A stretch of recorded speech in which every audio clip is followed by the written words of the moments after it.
नमस्कार दोस्तों, English with DK में आपका एक बार फिर से स्वागत है। आज के इस वीडियो में हम अध्ययन करने वाले हैं क्लास 10 का 7 chapter the glimpse of India. और ग्लिम्स ऑफ इंडिया जो है इसके अंदर 3 कहानियां दे रखी है। ए बेकर फ्रॉम गोवा, कूरगोटी फ्रॉम आसाम, यानी अलग अलग क्षेत्र में जो है भारत के अलग अलग क्षेत्र की क्या विशेषताएं हैं इसके अंदर थोड़ा सा झलक दिखाने का प्रयास जो है वो किया गया है।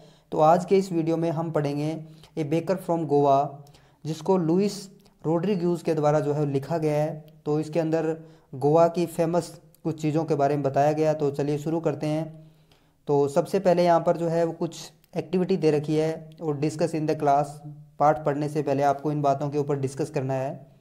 What images of people and places come to your mind, कि आपके दिमाग में कौन से लोगों की और कौन सी जगह की तस्वीरें आती है। व्हेन यू थिंक ऑफ और कंट्री, जब तुम अपने देश के बारे में सोचते हो तो कौन से लोगों की और कौन से जगह की तस्वीर तुम्हारे मन के अंदर आती है, ये आपको बताना है। What part of India have you live in और विजिटेड, और भारत के कौन से भाग में तुम रहते हो और कौन सी जगह तुमने भ्रमण किया है, कौन सी जगह तुम घूमने के लिए गए हो। Can you name some popular tourist destination, क्या तुम मुख्य जो सबसे फेमस टूरिस्ट डेस्टिनेशन है, पर्यटकों के घूमने वाली जो जगह हैं, क्या तुम उसके नाम बता सकते हो। तो आपसे एक विनम्र अनुरोध रहेगा कि आप जो है वो कहाँ रहते हैं और कौन सी जगह आपने विजिट किया है और कौन से पॉपुलर डेस्टिनेशन, कौन सी जगह आपको जो है आप घूमना चाहोगे। तो आप कमेंट बॉक्स में ज़रूर लिख करके इस बात को बताएं कि आप कहाँ रहते हैं, कौन सी आसपास आपकी घूमने वाली कौन सी जगह है और कहाँ आप घूमना चाहते हैं। तो ज़रूर ज़रूर आप कमेंट बॉक्स में ये लिख के बताएं। You may know that apart from the British, the Dutches and the French, ये गलत लिखा हुआ, French Portuguese have also played a part in the history of our country, कि तुम्हें आवश्यक रूप से ये पता होगा कि हमारे यहाँ ब्रिटिश के अलावा डच लोग जो थे उन्होंने भी भारत के ऊपर कुछ पार्ट के अंदर शासन किया था। इसके अलावा ये फ्रेंच है, फ्रेंच और पुर्तगीज़ लोग जो थे उन्होंने भी यहाँ पर जो है वो हिस्ट्री के अंदर उनका भी रोल है। कैन यू से which part of India shows French and Portuguese influence, क्या तुम बता सकते हो कि कौन से इंडिया के कौन से भाग के अंदर फ्रेंच का और पुर्तगीज़ जो लोग जो थे उनका प्रभाव दिखाई देता है। कैन यू से which part of India grow T and coffee, क्या तुम ये भी बता सकते हो कि भारत के कौन से भाग के अंदर जो है वो टी और कॉफ़ी जो है वो उगाई जाती है, यानी कौन से भाग में चाय और कॉफ़ी की खेती होती है। तो ये कुछ एक पर्सन है, तो आप ज़रूर जो है वो कमेंट बॉक्स में जो है वो लिख करके बताएं। तो अब हम शुरू करते हैं हमारे इस पाठ को। This is a pen portrait of traditional Goa village baker, ये जो पार्ट है इसके अंदर गोवा के एक परंपरागत विलेज का एक रेखा चित्र यहाँ पर प्रस्तुत किया गया है, एक बेकर का रेखा चित्र। Who still has an important place in the society, जिनका आज भी समाज के अंदर बहुत ही महत्वपूर्ण स्थान है।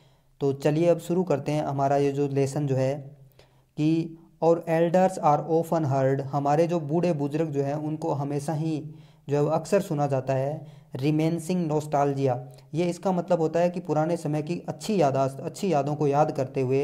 About those good old Portuguese days, कि उन पुर्तगाल के पुराने अच्छे दिनों के बारे में उन्हें अक्सर जो है वो याद करते हुए सुना जा सकता था। द पुर्तगीज, और पुर्तगाल के लोग जो थे उनके बारे में। And they are famous loaves of bread, और जो पुर्तगालियों की जो फेमस लोव ऑफ ब्रेड जो थी, यानी पाव रोटी या जिसको डबल रोटी कहते हैं, उसके बारे में अक्सर बुज़ुर्गों को इसके बारे में उनकी अच्छी यादों के बारे में जो है याद करते हुए अक्सर सुना जा सकता था। Those eaters of louvers might have vanished, कि ये जो खाने वाले जो थे पाव रोटी को खाने वाले या डबल रोटी खाने वाले जो हैं ये शायद वैनिश हो गए होते, ये समाप्त हो गए होते। But the maker are still there, लेकिन अभी भी जो है वहाँ पर बनाने वाले अभी भी वहाँ पर मौजूद हैं। We still have amongst us the mixers, अब भी हमारे बीच में जो है वो मिक्स करने वाले रहते हैं। द मॉडलर्स, और मॉडलर्स का मतलब होता है कि सांचे में ढालने वाले, यानी जो पाव रोटियों को सांचे में ढालने वाले। और इसके अलावा those who bake the loaves, और इसके अलावा वो लोग भी रहते हैं जो उस बेक को सेकने का जो बेक करते हैं, सेकने का काम जो है उन पाव रोटियों को करते हैं।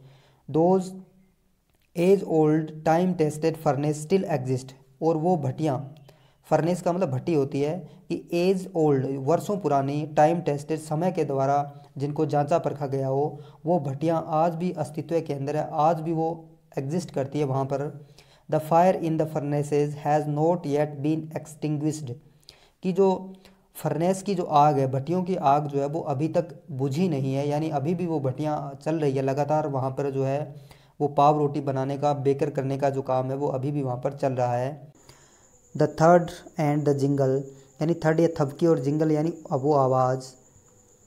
द ट्रेडिशनल बेकर्स बोम्बू, की ट्रेडिशनल यानी परंपरागत बेकर की जो बोम्बू होती थी, बांस की जो बनी हुई, उसकी जो परंपरागत आवाज़ जो है वो आती थी। हेराल्डिंग का मतलब था अनाउंसमेंट करना, of his arrival her in morning, यानी ये उसका अनाउंसमेंट करती थी उसके आवागमन का सुबह सुबह। Can still be heard in the some places, उसको अभी भी आज भी कुछ स्थानों पर उसको सुना जा सकता है। मे बी शायद। The father is not alive, शायद उसका जो है फादर अभी भी ज़िंदा नहीं है।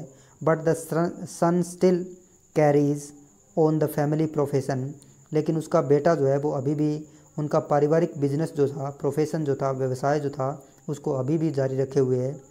These bakers are even today known as peddler in Goa, और ये जो बेकर जो हैं ये आज भी जो है पेडलर के रूप में गोवा के अंदर जाने जाते हैं। ड्यूरिंग और चाइल्डहुड इन गोवा, अपने बचपन के दौरान गोवा के अंदर, the baker use to be our friends, ये बेकर जो है वो हमारे मित्र हुआ करते थे, कैंपेनियन साथी हुआ करते थे, एंड गाइड और हमारे मार्गदर्शक हुआ करते थे। He use to come at least twice a day, और वो कम से कम 2 बार हमारे घर जो है वो आया करते थे। वंस, पहली बार। When he set out in the morning on his selling round, पहली बार तो वो तब आते थे, सेट आउट का मतलब रवाना होना, इन the morning on his selling round, जब वो सुबह सुबह सेलिंग बेचने के अपने राउंड पर निकलते थे तब वो जो है वो लेखक के घर आते थे। एंड देन, और उसके बाद में अगेन एक बार फिर से।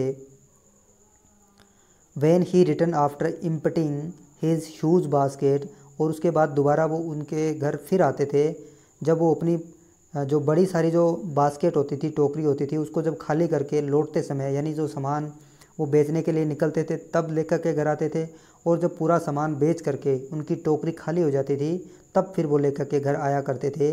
द जिंगलिंग थर्ड of the bamboo woke us up from sleep and we ran to meet and greet him. तो लेखक बता रहे हैं कि जिंगलिंग थर्ड, यानी जिंगलिंग की जो आवाज़ है बोम्बो की, उस बांस की, लेखक को जगा देती थी फ्रॉम स्लीप, नींद से। And we ran to meet, और हम मिलने के लिए दौड़ते थे। एंड ग्रीट हिम, और उसका अभिवादन करते थे। वाई वाज इट सो, ऐसा क्यों होता था। Was it for the love of the loaf, क्या ये जो डबल रोटी होती है या लोफ जो होती है उसके प्रेम के कारण था। नोट एट ऑल, बिल्कुल भी नहीं, ऐसा बिल्कुल भी नहीं था। The loaves were bought by some पास्किन एंड बास्टाइन, और ये जो लोव जो थी, डबल रोटी जो थी, ये तो कुछ उनके घर, ये कुछ नौकरों के नाम है, जैसे पास्किन और बेस्टाइन जो है उनके द्वारा खरीदा जाता था इनको। द मेड सर्वेंट, महिला नौकरानियाँ, ऑफ द हाउस, घर की। व्हाट वी लॉन्ग फॉर, फिर हमारी क्या इच्छा थी। लॉन्ग फॉर का मतलब होता है इच्छा होना, लालसा होना। फिर हमें किस चीज़ की लालसा थी। वर दोज ब्रेड्स बेंगल्स, क्या फिर हमें उन ब्रेड बेंगल्स की आवश्यकताएँ थी, उनकी लालसाएँ थी। विच वी चूज़ केयरफुली, जिसका कि हम बहुत ही सावधानी के साथ चुनाव करते थे। समटाइम्स, कभी कभी। It was sweet bread of special make, और कभी कभी तो ये जो है वो स्वीट ब्रेड होती थी, मीठी ब्रेड होती थी, जिसको विशेष रूप से बनाया जाता था, उन बच्चों के लिए ही उनको बनाया जाता था। The baker made his musical entry on the scene with the jing jang sound of his special made bamboo staff. The baker made his musical entry, और बेकर जो होते थे वो अपनी एंट्री जो है वो संगीत में करते थे, यानी संगीत गाते हुए उनके घरों में प्रवेश करते थे। On the scene with the jing jang sound, और उनका जो साउंड जो है वो कैसा होता था, जिंग जैंग साउंड करते हुए जो है वो घरों में प्रवेश करते थे। Of his special made bamboo step, उनकी एक विशेष प्रकार की बांस से बनी हुई एक स्टिफ होती थी, छड़ी होती थी, उनके द्वारा जो है ये साउंड निकालते हुए वो घरों में प्रवेश करते थे। One hand supported to the basket, उनका एक हाथ जो है वो टोकरी को सपोर्ट करता था, सहारा देता था। ऑन हिज हेड, जो टोकरी उनके सिर के ऊपर रखी हुई होती थी। And the other banged, bang का मतलब बजाना होता है, the bamboo on the ground, और दूसरा उनका हाथ जो होता था वो क्या करता था, जो बाम्बू होती थी, बांस की जो बनी हुई होती थी, उसको ग्राउंड के ऊपर प्रहार करके उसको जब बजाते थे। He would greet the lady of the house with good morning, और ये लोग जो होते थे वो ग्रीटिंग करते थे, अभिवादन करते थे घर की महिला से गुड मॉर्निंग कह करके। And then place his basket on the vertical bamboo, और उसके बाद में अपनी जो बास्केट होती थी, अपनी टोकरी जो होती थी, वो सीधे बांस के ऊपर जो है वो रख देते थे। वी किड्स, और हम बच्चे, वुड बी पुस्ड असाइड, हमें जो है धक्का दे करके एक साइड में कर दिया जाता था। With A mild rebuke, mild का मतलब हल्की, रिब्यूक यानी फटकार, हल्की फटकार के साथ हमें जो है एक साइड के अंदर जो है कर दिया जाता था। And the loaves would be deliver to the servants, और जो पाव रोटियां होती थी वो हमारे नौकरों को जो है वो डिलीवर कर दी जाती थी, उनको दे दी जाती थी। But we would not give up, लेकिन हम तो ठहरे बच्चे, और बच्चे जो है वो हार मानने वाले नहीं होते। We would climb a bench, हम जो है वो बेंच के ऊपर चढ़ जाते थे। और द पैरापेट्स, पैरापेट का तो मुंडेर होता है। एंड पीप इनटू द, और हम वहाँ से यानी या तो वो बेंच के ऊपर से या फिर पैरापेट मुंडेर के ऊपर से जो है झांकते थे। किसके अंदर झांकते थे? बास्केट, उस बास्केट के अंदर सम हाउ, कैसे न कैसे करके जो है वो हम ऐसा प्रयास करते थे, क्योंकि बच्चे नटखट होते हैं। I can still recall the typical fragrance of those loaves, कि आई कैन स्टिल, मैं अभी भी जो है वो रिकॉल, याद कर सकता हूँ, the typical fragrance of those loaves, कि उन जो लोव जो हैं, पाव रोटी की जो फ्रेगरेंस है, खुशबू जो है वो आज भी मैं महसूस कर सकता हूँ। Loaves for the elders, loaf जो होती थी, पाव रोटियाँ होती थी, वो बड़े लोगों के लिए बनाई जाती थी। And the bangles for the children, और बेंगल्स जो हैं ये बच्चों के लिए बनाई जाती थी। Then we did not even are to brush our teeths, और देन तब we did not even are to brush our teeth, और उस समय जो है हम अपने दांतों को ब्रश भी नहीं करते थे, और वाश और माउथ प्रॉपरली, और ना ही हम प्रॉपर तरीके से जो है अपने मुंह को धोते थे। एंड वाई शुड वी, और हम ऐसा करें भी क्यों, यानी क्यों अपने दांत साफ करें और क्यों अपने मुंह को धोएं। Who would take the trouble, ये टर्बल है भी यहाँ पे, टर्बल ऑफ प्लकिंग, प्लक का मतलब तोड़ना होता है, और कौन होगा जो ये टर्बल, ये समस्या मोल लेगा प्लकिंग यानी तोड़ने की। द मैंगो लीव्स, की आम की पत्तियों को तोड़ें, फॉर द टूथब्रश के रूप में। And why was it necessary, और ये आवश्यक भी क्यों था।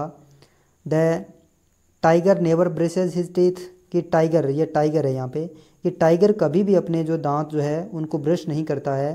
Hot T could wash and clean up everything, और जो गर्म चाय जो है वो वॉश यानी साफ़ कर देना, और क्लीन का मतलब भी साफ़ कर देना, कि वो एवरीथिंग, प्रत्येक चीज़ को जो है बहुत ही अच्छे तरीके से जो है वो साफ़ कर देती है, तो फिर दांतुन की आवश्यकता ही नहीं है। Marriage gifts are meaningless without the sweet bread known as bol, कि एक मिठाई होती है बोल, तो मैरिज के गिफ्ट्स जो हैं वो उनकी कोई कीमत नहीं है, वो मीनिंगलेस होते हैं, व्यर्थ होते हैं यदि बोल नाम की ये ब्रेड यदि नहीं होती है उस फंक्शन के अंदर। जस्ट एज द पार्टी और festival loses it's charm without breads, कि कोई, चाहे कोई पार्टी हो चाहे कोई उत्सव हो, वो अपनी चार्म यानी अपना अट्रैक्टिवनेस या अपनी जो एक वैभव है वो खो देती है यदि ये ब्रेड नहीं होती है तो।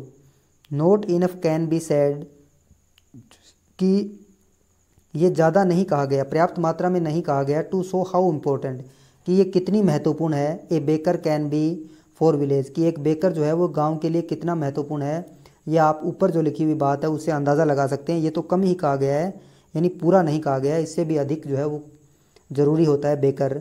The lady of the house must prepare sandwiches, और घर की जो महिलाएं होती हैं उनको आवश्यक रूप से सैंडविचेज जो होती हैं, कचौरियाँ जो होती है उनको पकाना पड़ता है। On the occasion of her daughter's engagement, अपनी पुत्री का जो इंगेजमेंट होता है, इंगेजमेंट का मतलब रिश्ता आप कह सकते हैं, तो उसके दौरान जो है उनको आवश्यक रूप से सैंडविचेज को पकाना होता है।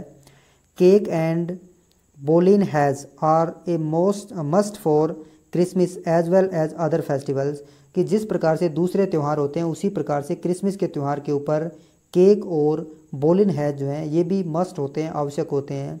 थस इस प्रकार से द प्रेजेंस ऑफ बेकर्स